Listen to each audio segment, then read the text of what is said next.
Hello dear student, welcome to all of you here. How are you all? I hope you all are fine. You all are fine now? Very good. So dear student, as you know that weather is getting day by day so cold. So please take care of yourself. Okay? And don't need to be go outside whether it will not necessary. Okay? And whenever if you go outside, so please cover your face with the mask and keep your hands sanitized. Please take care of yourself. Now let's come to the point. So this is our maths online class, chapter 8, that is unitary method. Chapter 8, unitary method. This is our second lecture on it. Okay.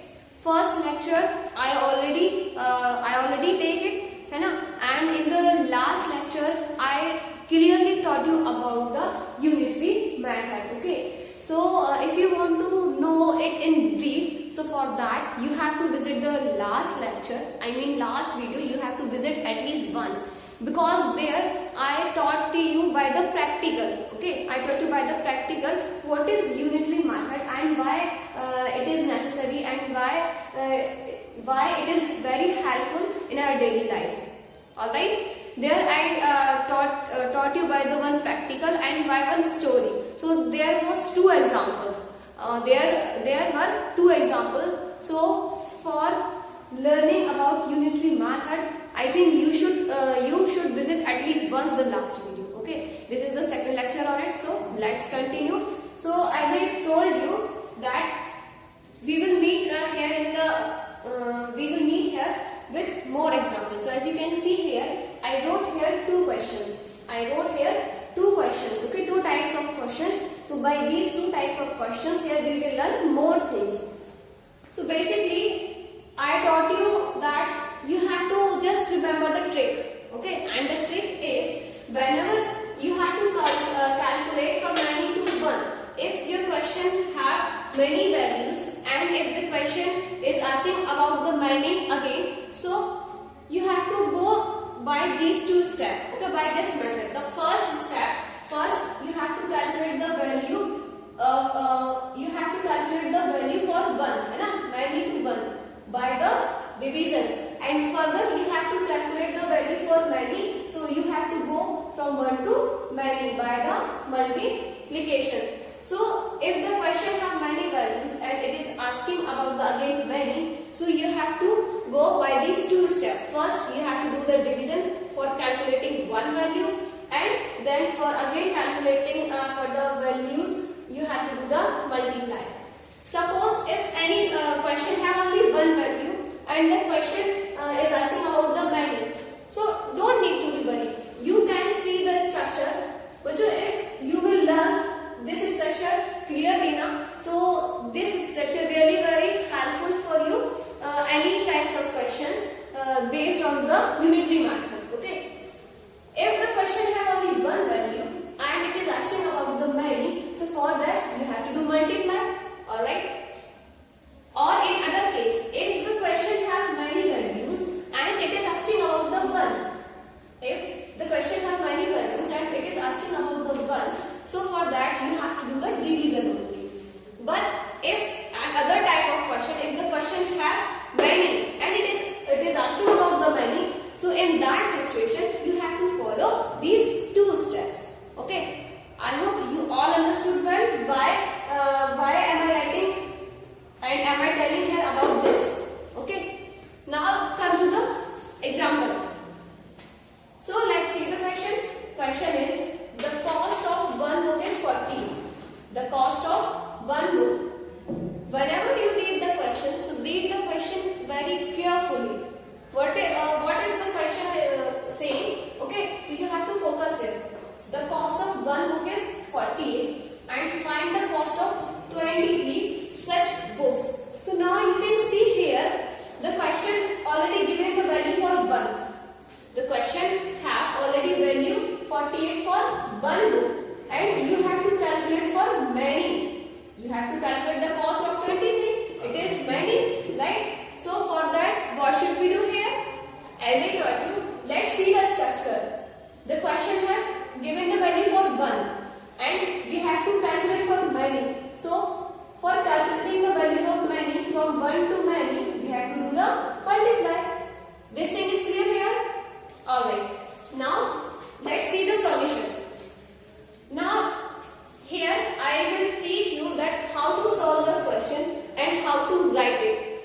the way that I am using here, you have to follow the same. Whenever you will solve the question in your notebook, so you have to follow the same manner.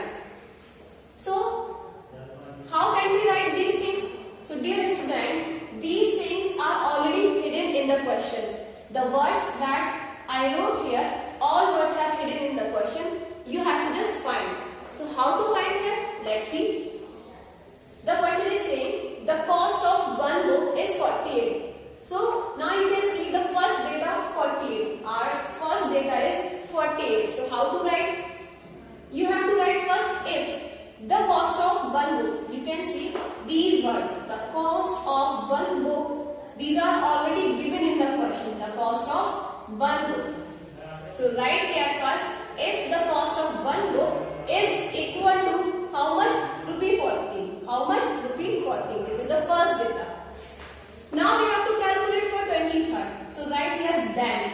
If it means yearly, then it means term. Okay. So if the cost of one book is equal to 48 rupee, then we have to calculate for 23rd.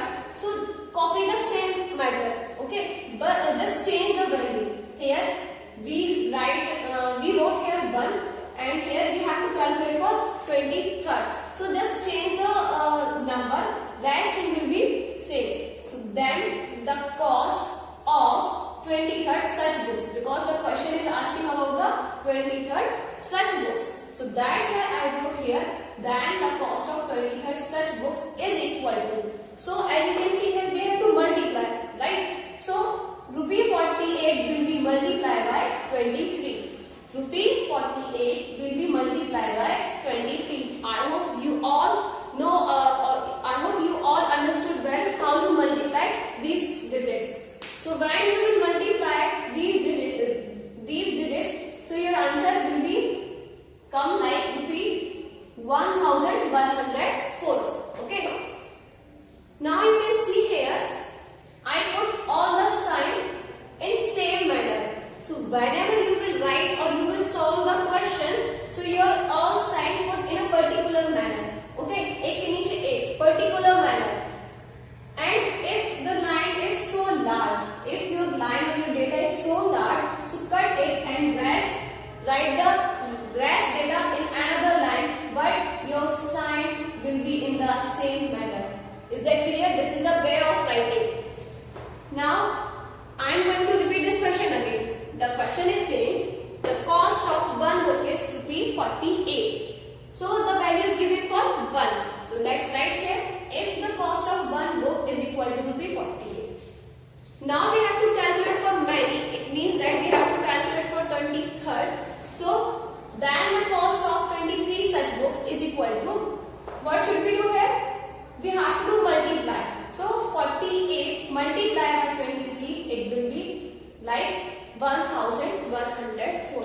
I hope you all know multiplication. Okay, don't worry, I solved here again. Don't worry, I solved here again. 48 multiplied by 23. You can see this is the value given at the ones place and this is given at the tens place. This is at ones and this is at tens. Alright. We have to start with ones always. We have to start with ones always. So first we will multiply 3 by 8. 3 8s are 24. Right here 2 carry on 4. 3 4s are 12. And add 2 carry. 3 4s are 12. 12 plus 2 40. Okay. Then cross or instead of cross you can put here 0. It is up to you. Okay. But I take here cross. Now let's multiply tens. 2 8s are 16. 6 here 1 is carry. 2 4s are what? 2 4s are 8. Plus 1 9. Now let's add here 4 4 6 10 0. 1 is carry here. 9 1 10 plus 1 11. Okay. We are calculating for rupee. So write the sign rupee. You can put the sign of rupee either left side or right side. But you have to remember if you are putting the sign in the left side, so in the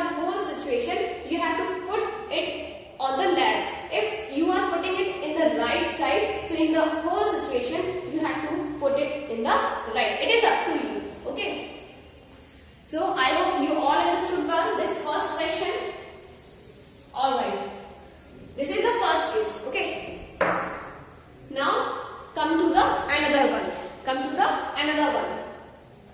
The question is, the cost of 16 ball pens is rupees 480. Find the cost of 24 such ball pens. This question have another data. Okay. Here we learned when the value is given for one and we have to calculate for many. So we did here multiply. But in the next question, the value is already given for many. Okay. You can see here 16. Is this unit? Is this one? Is this single number? No. This is many. Okay. So the value is given for many. Focus here. 16. Ball pens is 480 and find the cost of 24 such ball pens. It means that you have to calculate for many. The data is given here for many and you have to calculate for many. So this question have two steps. The first step, first you have to calculate for one. So for that we will do the division, and further for calculating the value for many we will do multiply. These two steps I have clear here. Now let's see the solution. So if let's see the data, the cost of 16 ball pens, so you have to copy it here. If the cost of 16 ball pens is equal to how much? Rupees 480. Now first we have to calculate the cost of one ball pen. Now we have to calculate the cost of one ball pen. So that's why I wrote here then the cost of, change the number here 1. We are calculating for 1, so that's why I wrote here 1. Then the cost of one ball pen is equal to, for calculating many to 1, we have to do the division. So that's why I divide rupees 480 by the 16. I hope you all know the division. Okay. So when you will read the table of 16 now, so in the 16 1 the 16 to the 33, 32 and the 16 3 is 48. So it will be cancelled by the 3. So rupees 480 divided by 16, it will become like rupees 30. Understood that? This is the value for one ball pen. Now you can see we solved the first step. Now move on the another step. So for another step, what should we do here? We have to do multiply. So that's why I wrote here hence. Hence it means इसलिए. Okay. If, यदि, then, तब, hence, इसलिए. So hence the cost of 24. Now we have to calculate for 24, right? We have to calculate for 24. So that's why I wrote here hence the cost of 24 such ball pens is equal to. Now what should we do? We have to do a multiply. So 24 multiplied by rupees 30. But you don't need to be confused. You can write this thing like in this way. You can put rupees 30 first and then multiply by 24, or you can write in this way. In both situations your answer will be same. Okay. In both situations your answer will be same. So let's multiply here.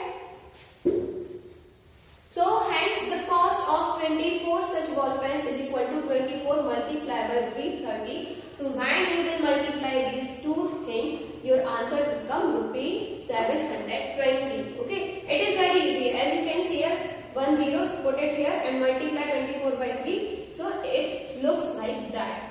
So this question has two steps. In the first step, the value is given here for many. So we have to calculate for 1. So for that we will do division, and further for calculating for many we will do multiply. Okay, I hope here you all understood well.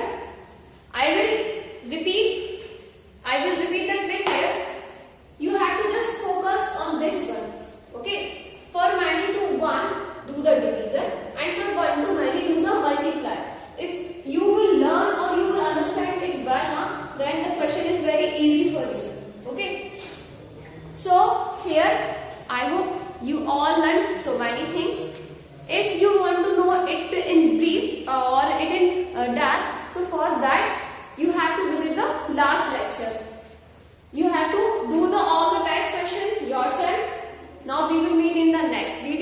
Till then, stay safe, stay healthy.